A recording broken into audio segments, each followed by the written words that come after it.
BSc part second. इससे पहले आपको हिट्रॉफ विधि में सिल्वर नाइट्रेट विलयन का सिल्वर तथा नाइट्रेट आयन का अभिगमनांक ज्ञात करना बताया था। आज हम आपको ये बता रहे हैं कि यदि हम प्लैटिनम इलेक्ट्रोड के स्थान पर ऐसे इलेक्ट्रोड का प्रयोग करते हैं जो कि विद्युत अपघटन में जो विद्युत अपघट्य है उसके किसी उत्पाद से अभिक्रिया कर लेता है। उदाहरण के लिए यदि हम सिल्वर नाइट्रेट विलयन का विद्युत अपघटन सिल्वर इलेक्ट्रोड के मध्य कराते हैं तो सिल्वर आयन का एनोड से कैथोड की तरफ गमन होने के कारण एनोड के चारों ओर सिल्वर आयन की सांद्रता में कमी आनी चाहिए, परंतु एनोड के चारों ओर सिल्वर नाइट्रेट की सांद्रता में वृद्धि पाई जाती है। इसका मुख्य कारण है कि कैथोड से आने वाले नाइट्रेट आयन एनोड पर अनावेशित होकर सिल्वर इलेक्ट्रोड से क्रिया करके सिल्वर नाइट्रेट बना देते हैं। जैसा इसमें रिएक्शन में लिखा है, NO3 माइनस आयन जो कैथोड से एनोड कक्ष में आते हैं और वो चांदी का जो इलेक्ट्रोड है उसी से अभिक्रिया करके AgNO3 में परिवर्तित कर देते हैं और इलेक्ट्रॉन अलग हो जाता है। और प्रयोग में यदि कूलोमीटर में कैपिटल W ग्राम सिल्वर निक्षेपित होती है तो फैराडे के नियमानुसार सिल्वर इलेक्ट्रोड जो एनोड है उससे भी W ग्राम सिल्वर को ही घुल जाना चाहिए और एनोड विलयन में घुल जाएगी। प्रयोग के पश्चात यदि X ग्राम एनोड विलयन में Y ग्राम सिल्वर नाइट्रेट है अतः जल का भार X माइनस Y ग्राम। माना कि प्रयोग के प्रारंभ में X माइनस Y ग्राम जल में Z ग्राम सिल्वर नाइट्रेट था अतः बाहर में वृद्धि Y माइनस Z ग्राम सिल्वर नाइट्रेट। और अगर सिल्वर का निकालें तो Y माइनस Z इंटू 108/170 ग्राम सिल्वर, ये है बराबर स्मॉल w ग्राम के। यदि एनोड से चांदी के आयनों का अभिगमन नहीं हुआ होता तो वृद्धि जो थी वो कैपिटल W ग्राम के बराबर होती, लेकिन वास्तविक वृद्धि यहाँ पर स्मॉल w ग्राम के बराबर है। अतः सिल्वर आयनों के अभिगमन के फलस्वरूप एनोड के चारों ओर सांद्रता में कमी Z बराबर होगा capital W minus small w ग्राम। अतः सिल्वर का अभिगमनांक होगा W minus small w divided by capital W और नाइट्रेट आयंस का अभिगमनांक होगा 1 माइनस N सिल्वर पॉजिटिव, अतः 1 minus W divided by W और N नाइट्रेट का जो मान होगा वो इस प्रकार बराबर होगा W बाई W के। अब हिट्रॉफ विधि के दो दोष हैं। एक तो इसमें बहुत अधिक समय लगता है, 2 से 3 घंटे लगते हैं, क्योंकि बहुत कम मिली एम्पीयर में हम विद्युत धारा को प्रवाहित करते हैं। और दूसरा इसका जो दोष है कि हम चाहे उन तीनों कक्षों को एनोड कक्ष, कैथोड कक्ष और मध्य कक्ष को अलग अलग रखें, परंतु विसरण व संवहन के कारण विलयन कुछ मात्रा में एक दूसरे से मिल जाते हैं। तो इसके लिए अब नेक्स्ट मेथड है, किसी भी आयन का अभिगमनांक निकालने के लिए जो नेक्स्ट मेथड है वो है चल सीमा विधि, मूविंग बाउंड्री मेथड। इस विधि को लेज ने प्रतिपादित किया था और बेंथम ने इसको सुधारा था, इसलिए इसे लेज एंड बेंथम विधि भी कहते हैं। इसका सिद्धांत है, इस विधि में धनायन का अभिगमनांक ज्ञात करने के लिए हम HCl का उदाहरण लेते हैं।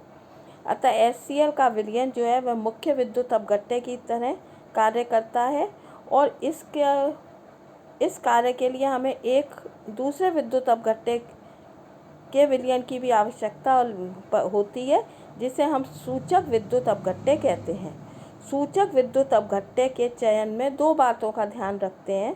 पहला तो ये कि सूचक विद्युत अपघट्य के धनायन का वेग मुख्य विद्युत अपघट्य के धनायन से कम हो। दूसरा ये कि मुख्य तथा सूचक दोनों विद्युत अपघट्यों के ऋणायन जो हैं वो एक समान होने चाहिए। अब हम HCl के लिए CdCl2 कैडमियम क्लोराइड को हम सूचक विद्युत अपघट्य की तरह उपयोग में लेते हैं, जहाँ पर कैडमियम आयन की गति हाइड्रोजन आयन से कम है और क्लोराइड आयन समान है। ये चित्र बना हुआ है, इसमें एक ट्यूब होता है, ऊर्ध्वाधर ट्यूब होता है जिसमें बीच में A और B ट्यूब है और एक तरफ ऊपर की साइड इसमें प्लैटिनम का कैथोड है और नीचे की साइड प्लैटिनम का एनोड लगा हुआ है और पास में एक कूलोमीटर है जिसमें हमने कैथोड लगा रखा है। तो जितना कैथोड पे हाइड्रोजन आयन जाएंगे उतना ही इधर कैथोड पर भी निक्षेपित होंगे। अब जब यदि हम इसमें 2 विलयन ले रहे हैं, कैडमियम क्लोराइड और HCl, कैडमियम क्लोराइड का भार अधिक होता है, घनत्व अधिक होता है, तो कैडमियम क्लोराइड जो होता है वो नीचे की तरफ होता है और HCl का भार कम होता है तो ये ऊपर की तरफ होता है। अब इन दोनों के घनत्व में अंतर है, इसलिए अपवर्तनांक भी अलग अलग होते हैं। तो इन दोनों के मध्य हमें एक स्पष्ट रेखा AA' दिखाई देती है। जब हम इसमें विद्युत धारा प्रवाहित करते हैं तो क्लोराइड आयंस तो नीचे की तरफ एनोड की तरफ चलते हैं और हाइड्रोजन आयन और कैडमियम आयन जो है ऊपर की तरफ कैथोड की तरफ गमन करते हैं। अब चूंकि कैडमियम आयन की गति हाइड्रोजन आयन के आयनों से कम है, अतः वो कभी भी कैडमियम आयन हाइड्रोजन आयन तक नहीं पहुंच पाते और ये सीमा जो AA है ये स्पष्ट रूप से ऊपर उठती हुई हमें दिखाई देती है, जो BB तक आ जाती है।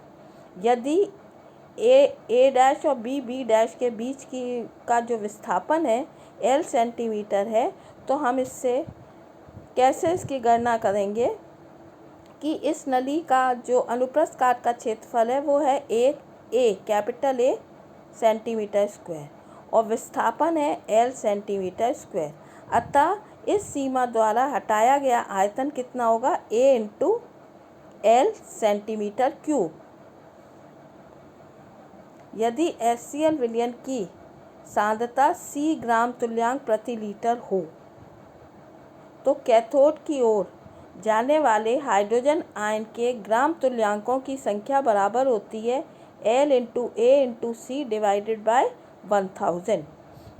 1 ग्राम तुल्यांक हाइड्रोजन आयन 1 फैराडे विद्युत धारा ले जाते हैं, अतः हाइड्रोजन आयन द्वारा ले जाई गई कुल विद्युत धारा की मात्रा है LAC/1000 फैराडे। प्रवाहित की गई विद्युत धारा की मात्रा यदि Q है कूलम में तो ये बराबर होगी Q/F फैराडे। अब अभिगमनांक ज्ञात करने के लिए हाइड्रोजन आयन का अभिगमनांक बराबर होता है हाइड्रोजन आयन द्वारा ले जाई गई विद्युत धारा की मात्रा बटा संपूर्ण विद्युत धारा। अतः ये बराबर है LAC/1000 डिवाइडेड बाय Q/F और इसको जब हल करते हैं तो ये बराबर होता है LACF divided by 1000 Q। F का मतलब है फैराडे संख्या 96500 coulomb, LAC divided by 1000 Q। अब 1000 को यदि पॉइंट के रूप में इस्तेमाल कर लें तो 3 के बाद पॉइंट लग जाएगा, तो ये हो जाएगा N।